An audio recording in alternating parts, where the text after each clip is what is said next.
Welcome to the Slop Temple. We pray this video helps. You're starting in the Google Docs app.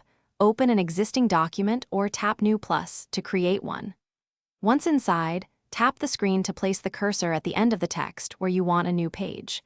If you have content to move, select it and cut, then place the cursor and paste where needed. Make sure your keyboard is visible so you can confirm cursor position and prepare for inserting a page break or extra spacing. Now insert a page break so the next content starts on a fresh page. Tap the three-dot menu Edit and choose Insert, then Page Break. This forces the new page immediately.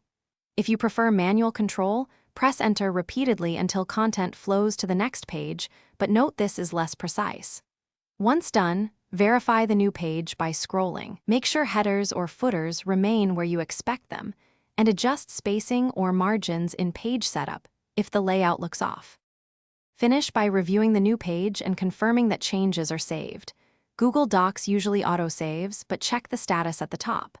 If the page break is wrong, tap just after the break and press backspace or open the menu to remove the break. You can also move text between pages by cut and paste. If the layout still looks incorrect, open Page Setup to check margins and orientation. One tip: if nothing happens.